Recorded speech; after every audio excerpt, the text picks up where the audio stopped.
Embark on the JoJo journey, where laughter meets life, adventure unfolds, and the essence of who you are comes to life. Welcome to the realm where entertainment becomes an unforgettable experience, and every moment is a chapter in your own extraordinary story. Today, we're going to dive into a topic that I feel keeps it real. Why do we lie to ourselves? I'm talking about those lies or fibs. But saying fibs makes you feel more comfortable. But today's episode is about getting uncomfortable. So why do we lie to ourselves? We tell ourselves these lies to avoid the truth. Whether it's saying I'll start my diet tomorrow, or pretending we're fine when clearly we're not doing quite okay. So let's get into uncovering what's really going on behind those lies that we tell ourselves. I want to start with the top 5 reasons, in my opinion, not yours, not Google's, not anybody else's, just mine, that we lie to ourselves. 1, to avoid the pain. The truth can hurt, sometimes more than we're ready to handle. So what do? We build up walls. We build up softer versions of our reality. We tell ourselves, I'm okay, when deep down, we're holding back tears constantly. We stay quiet in situations where we should speak up because facing the conflict feels too painful. Come on, how many times have you gone out your way to avoid conflict? Like, keep it over there. I don't need that energy today. I want you all to think about how many people stay at jobs they hate, telling themselves it's not that bad, but wake up every morning dreading to clock in because the thought of starting over feels overwhelming. How we avoid dealing with grief or the loss of a loved one by staying busy because sitting with it would force us to feel the weight of the loss. But hear me out. Avoiding the pain doesn't make it disappear. It just delays the healing process. 2, fear of failure. This one is personal. We lie to ourselves because the idea of failing feels heavier than never starting at all. We say, I'm not ready yet. Maybe next year. When deep down, we already know we don't do it because we're scared to take the first step. Hence why God told us to walk by faith and not by sight. Here we go with these New Year's resolutions again. How many times do we make a New Year's resolution just to abandon them by February? Because we told ourselves, I'll start Monday. And does Monday ever come? Or maybe it's that business we've always wanted to start. And every year we put it off. Or that book we always wanted to write. Or the relationship we're afraid to pursue. Or you tell yourself you're not good enough. But truthfully, failing isn't the worst thing. It's staying in the same place because we're afraid that is. Denzel Washington has a quote that says, fall forward. Failure is an experiment one step closer to success. You got to take the risk. 3, denial of reality. Sometimes we know exactly what's wrong, but we refuse to face it. We stay in relationships that no longer serve us, telling ourselves it's not that bad. Or we ignore the signs, red flags, of mental and physical health that needs to be taken care of and say, I'm fine. No, you're not. Denial becomes a comfortable zone, a safe space that protects you from the truth. But what if you don't realize that you're only making it worse? The longer you ignore your reality, the harder it's going to be when it actually hits you in the face. It's like hearing a weird noise in your car and just turning the radio up instead of actually addressing the issue.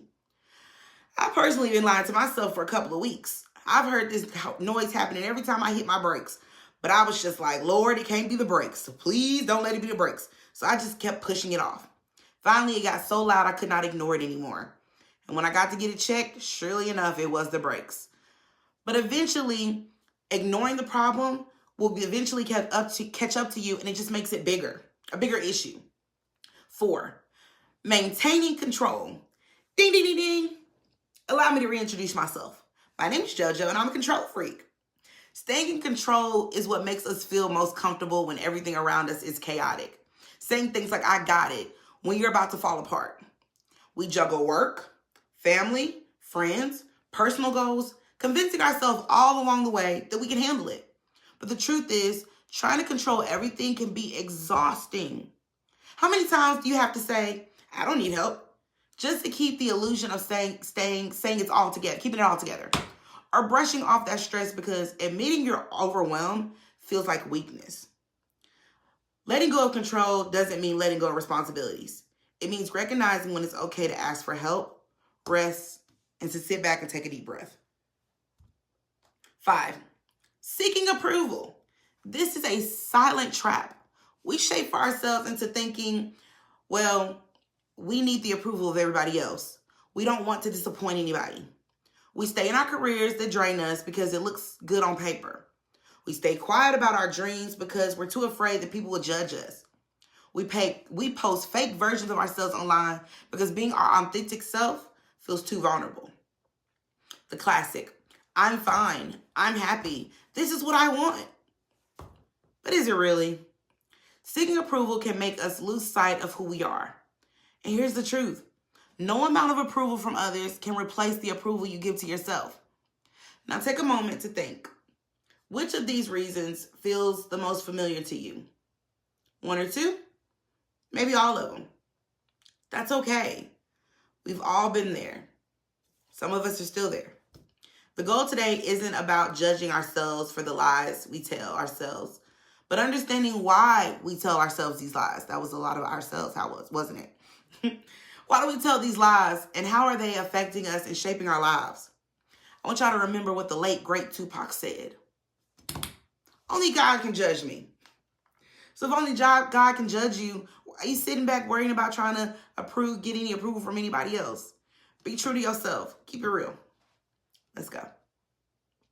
Now, let's get into some of those classic lies we tell ourselves. And I'm talking about that I'll start Monday lie.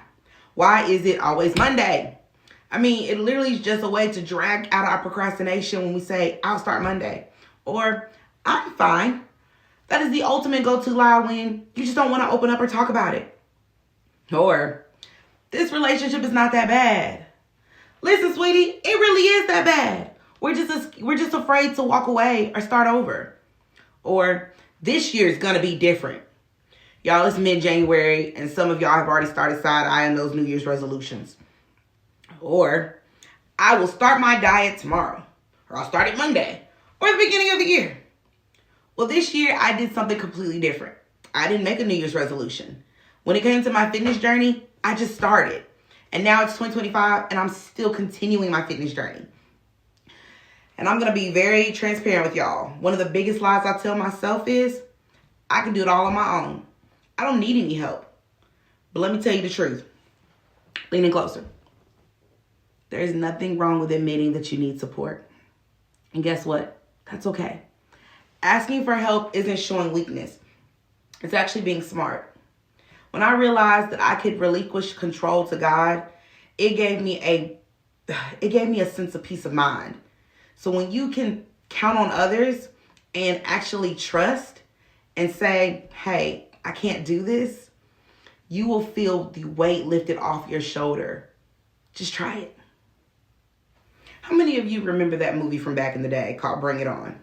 Where there's a line in the movie where it says, y'all ready for this? Okay, I'm showing my age and a little cheesy, but hey, you knew this. I digress. My point is, it is time for JoJo Mind Maze. And I want to talk about these lies that we tell ourselves and talk about the not so typical questions to make you really think. The first one is, if a close friend of you told you the same lie you told yourself, how would you respond to them? Would you call them out or would you let it slide? 2, what scares you? Facing the truth or staying stuck in a comfortable lie? Why? Be honest with yourself about that one. 3, if you couldn't lie to yourself for 24 hours, what's the first thing in your life that you would need to change? Imagine being brutally honest with yourself for an entire day. I'm not talking about somebody else. I'm talking about honest with yourself. 4, do you think people lie to themselves more when they're alone or when they're around others? When do you catch yourself avoiding the truth the most? That's deep. Last but not least, what's one lie you're holding on to because letting it go would change everything? Like that lie would blow your whole world up. Sometimes we cling to a lie because the truth would flip everything that we hold dearly upside down. Now, that's a mind maze for you. I want you to drop your answers below. I'm ready to hear all your thoughts and feedback. And don't worry, be your authentic, vulnerable self. This is a judgment-free zone. I want you to remember one thing. We listen and we don't judge. Let's grow together. Okay, y'all. Here's the truth. We've all lied to ourselves at some point, but recognizing those lies is the first step towards living an authentically beautiful life. Be kind to yourself. Give yourself grace. And remember, it's not about being perfect. It's about being real and honest. And here's the thing. Growth does not happen overnight. It starts with a small, honest moment. So the next time you catch yourself saying, I'm fine, or I'll do it later, pause and ask yourself, is that the truth? Or is this what's comfortable and what you're used to saying? Challenge yourself to choose honesty, even when it's uncomfortable, because that's the real freedom. Thank you for joining us today on this amazing journey of why do we lie to ourselves. If this spoke to you, drop a comment, share it, invite somebody else to watch it, because maybe, just maybe, it's what they need to hear. I know it helped me. Please don't forget to subscribe to JoJo Talk. I'll see you next time with a fresh topic, some more laughs, and plenty of JoJo energy. Until then, stay true to yourself and always remember, keep it real. Thank you for tuning in to another episode of JoJo Talk. I hope you enjoyed it, and I'd love to see you back for the next one. Want to make sure that you never miss an episode of JoJo Talk? Just click the subscribe button at the bottom. And hey, feel free to like or even hate. All feedback is welcome. Just be respectful. Drop a comment on my Facebook, Instagram, or TikTok, or right here below on my YouTube channel if you want to be a part of JoJo Talk or just to find out more about me and what my platform is. Until next time, remember, not my monkey, not my circus. Life's already a circus, and not every monkey is your responsibility. Peace.